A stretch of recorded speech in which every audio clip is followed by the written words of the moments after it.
suis doreur lacqueur, je travaille en France.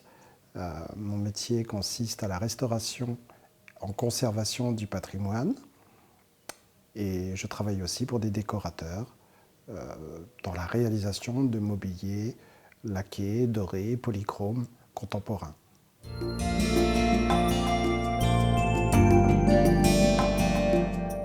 Nous avons, comme vous pouvez le constater derrière moi, des plâtres qui font partie d'une plâtrothèque, donc qui sont des moulages de ce que nous appelons des documents d'époque, qui sont une grammaire pour nous, pour travailler, quand l'on a à restaurer des objets dans le style le plus pur.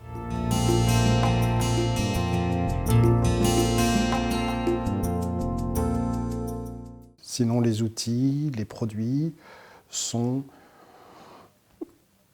très sensiblement identiques à ceux qui étaient employés au XVIIe et XVIIIe siècle.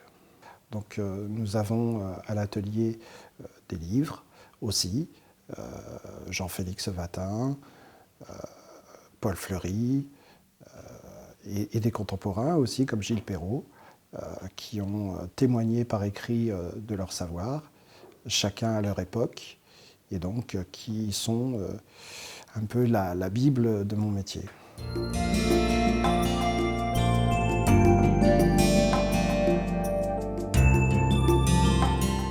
Ici, nous avons des fers à reparer. Alors, on dit reparer depuis 1908 à cause d'une faute de frappe. Et en fait, avant 1908, on disait fer à réparer.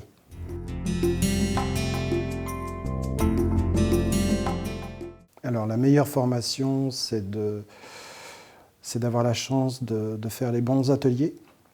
En dorure, en France, malheureusement, il n'y a pas la grande école comme dans d'autres métiers. Par contre, il existe de très très bons ateliers. Donc moi, j'ai fréquenté en parallèle des ateliers où j'ai travaillé l'école Boulle pour le dessin d'ornement. Et puis sinon, j'ai eu la chance de travailler dans de grands ateliers comme la Maison Tellier. Alors parmi les produits que vous voyez, il y a des terres naturelles, des pigments que j'utilise dans la peinture à la colle, dans le lac. Et puis on a aussi des vernis à base de résine naturelle, comme le sang de dragon, qui vient du dragonnier, que l'on trouve sur l'île de Socotra, voilà, près du Yémen.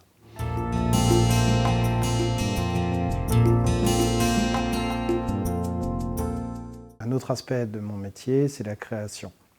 Parce que comme les artisans du XVIIIe, je n'attends pas la commande pour travailler.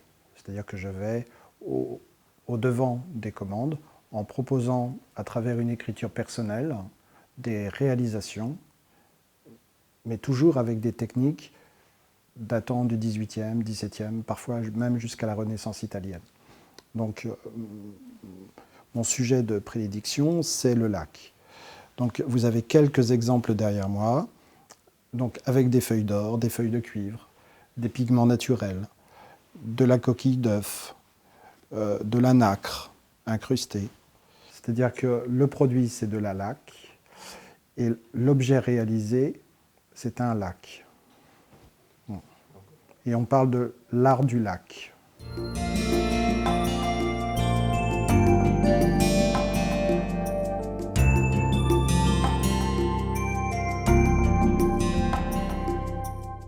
Le devoir d'un artisan, c'est toujours de transmettre son savoir, qui lui-même lui a été transmis un jour, donc il ne faut jamais l'oublier.